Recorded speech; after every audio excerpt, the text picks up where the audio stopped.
The U.S. Supreme Court declined on Tuesday to review an Oklahoma abortion law, effectively upholding a ruling by the Oklahoma Supreme Court that it is unconstitutional to require a woman to undergo an ultrasound test just before terminating a pregnancy. Joining us now with more on this story is Chris Castile via Skype from Washington. Thanks for your time today, sir. Absolutely, Dave. Well, Chris, as you wrote for our online version of this story on newsok.com, it's actually the second time this month that the U.S. Supreme Court rejected an appeal from Oklahoma on an abortion case.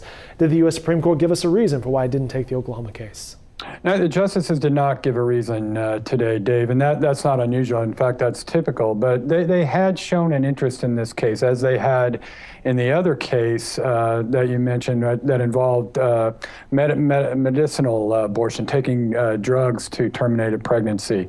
They were interested in that case. They were interested in this case as well. They wanted, in this case, in the ultrasound law case, they wanted to hear arguments from both sides in this case. You know, why should we review this law? Why shouldn't we review this law? And ultimately, once they heard those arguments, once the justice heard those arguments, they could, get enough support on the court to actually review the law. And it could be in this case with the ultrasound that there's just not enough conflict in the lower courts. There's not enough conflict among the states about this kind of law.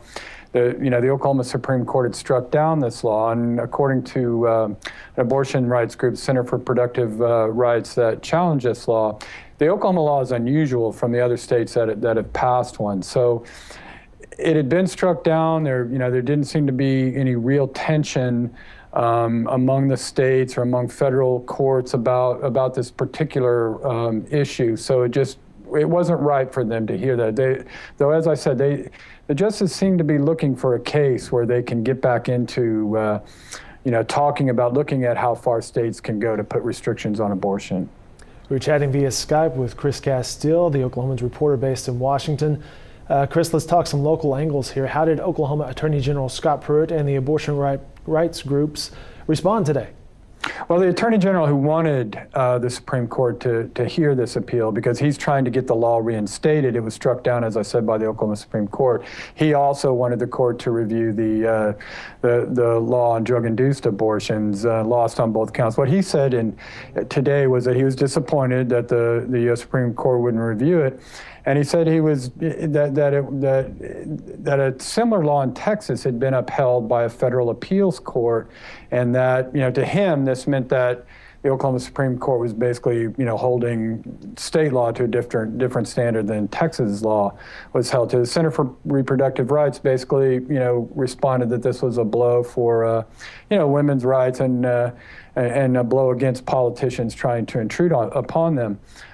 But really, what is different about the Texas case, as the Center for Reproductive Rights pointed out, was that was a case that was really challenged on First Amendment grounds. Texas had an ultrasound law requiring physicians to depict the images that were seen on the ultrasound of the fetus.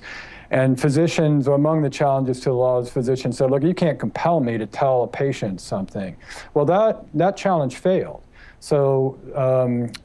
But that was totally different, totally different type of challenge in the Texas law than it was in Oklahoma, where they were saying, look, this is an undue burden on a woman's right to an abortion. So probably not a great comparison, and possibly one of the reasons the U.S. Supreme Court didn't take up the case is because you don't really have a real conflict among the courts over these restrictions yet. He always brings good explanations and context. Chris, we appreciate your time today, sir. Glad to do it, Dave. All right, more coverage from Chris Castile can be found on our website at newsok.com and in upcoming editions of the Oklahoman.